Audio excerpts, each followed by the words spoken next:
आखिर मरते हुए दुर्योधन के पास द्रौपदी क्यों गई थी?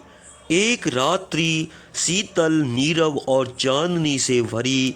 दुर्योधन अपनी मृत्यु की अंतिम सांसें गिन रहा था। महाभारत का युद्ध समाप्त हो चुका था। दुर्योधन की अंतिम सांसों के साथ एक ऐसा रहस्य बाहर आया जिसने चौसड़, अपमान और युद्ध सब का अर्थ बदल दिया। पांडवों के शिविर में कृष्ण के तंबू के बाहर कोई स्त्री खड़ी थी। वह कोई साधारण स्त्री नहीं थी।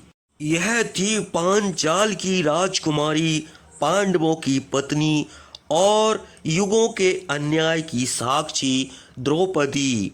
उसने धीमे स्वर में कृष्ण से कहा, हे माधव, मुझे दुर्योधन से अकेले मिलना है।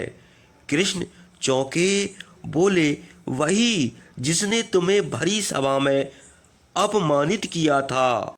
द्रौपदी ने कहा, हाँ, वही दुर्योधन।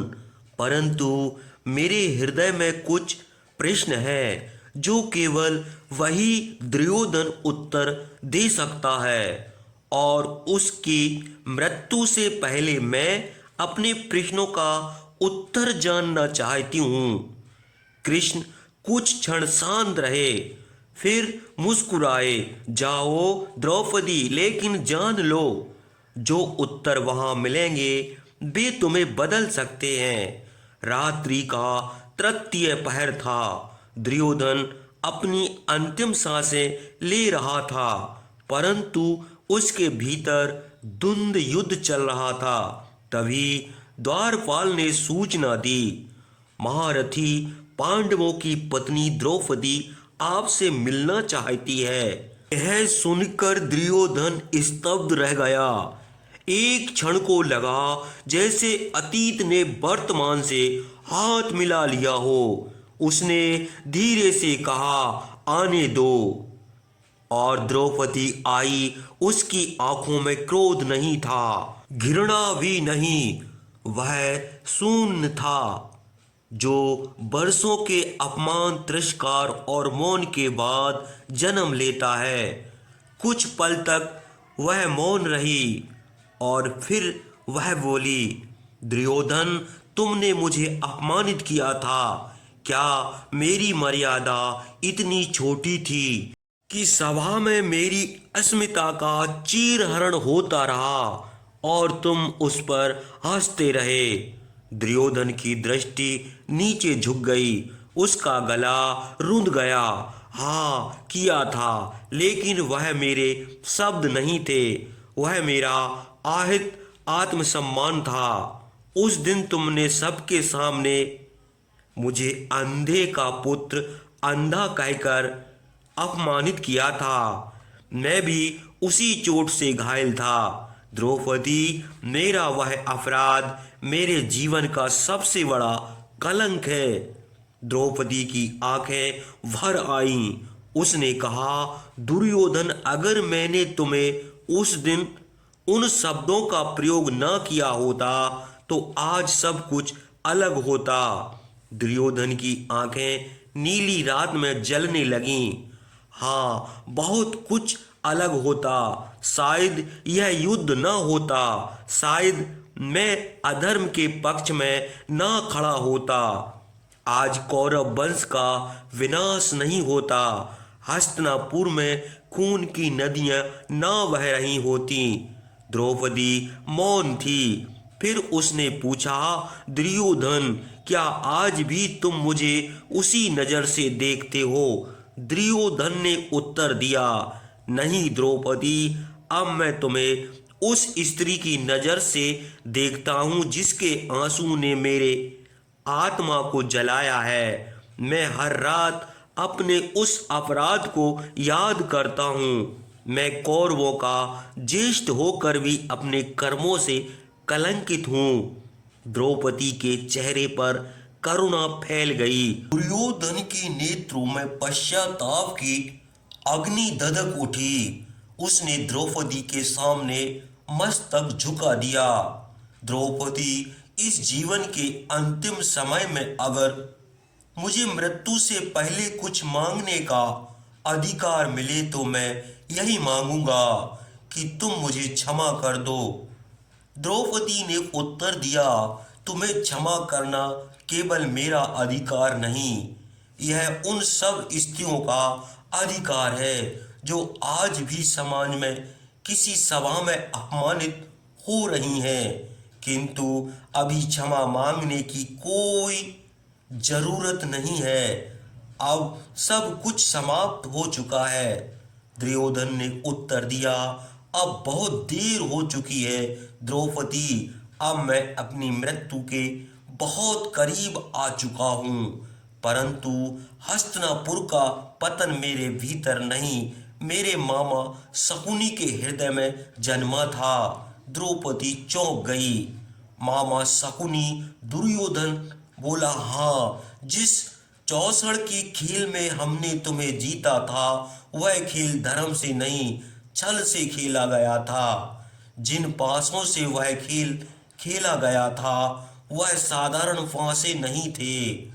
द्रौपदी ने कांपते स्वर में कहा, क्या अर्थ है तुम्हारा?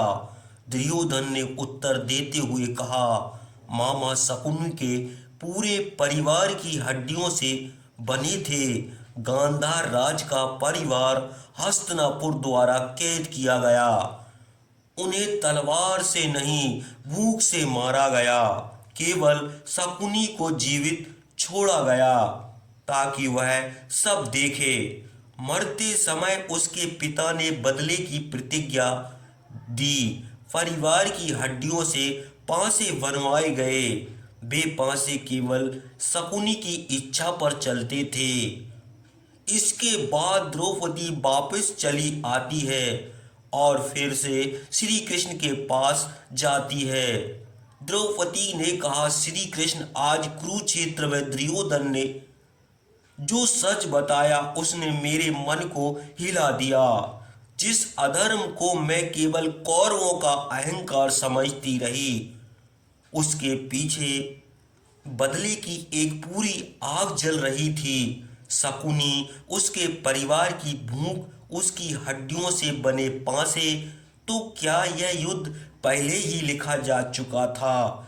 क्या हम सब केवल किसी और के प्रतिशोध के पात्र थे? श्री कृष्ण ने कहा, हे द्रौपदी, सच यह है कि हर विनाश के पीछे एक नहीं अनेक कारण होते हैं। शकुनी का दुख वास्तविक था, पर दुख जब विवेक से अलग हो जाए तो वह धर्म नहीं, विनाश रचता है। हड्डियों से बने पांसे केवल साधन थे।